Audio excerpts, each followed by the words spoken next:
আবারও সেই ছাত্রদল বিএনপি আগের মতো বলার চেষ্টা করছে।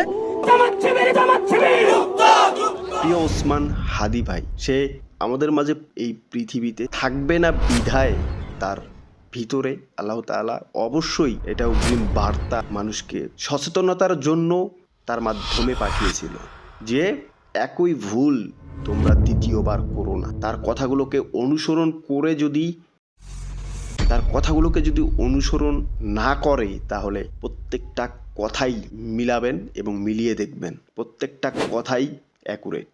বাংলাদেশে এদেশ ক্রাইসিসে ভুগবে, ভোগান্তির শিকার আমরা অলরেডি ভুগতেছি প্রত্যেকটা পদে পদে। কথাগুলো শুনে যাবেন, তার ভবিষ্যৎবাণী 100%। সাধারণ শিক্ষার্থীর নামে অমুক, এগুলো কি ভাই? আওয়ামী লীগের মতো ভুল করেন না। আওয়ামী লীগ এই কাজটা করছিল। আওয়ামী লীগ রাজাকার করতে করতে কি হয়েছে দেখেন না, কি ইন্ডিয়া পালান লাগছে। আপনারাও হরে ধরে সবাই শিবির বলতে বলতে, গুপ্ত বলতে বলতে কোথায় যে পালাইবেন কত পাবেন না। এর কারণ ইতিমধ্যে আওয়ামী লীগের এক নেতা উত্তরা থানার ওসিরে ফোন করে বলছে যে আমরা তো ইন্ডিয়া পালাইতে পারছি, ওরা কিন্তু ইন্ডিয়াও যাইতে পারবে না। কথা আমরাও বলছিলাম। সুতরাং হরে ধরে সবাই শিবির বলা, গুপ্ত বলা, ট্যাকিং বলা এইসব বন্ধ করেন। বিপদ দেখলেই তওবা করেন, মাপ চান।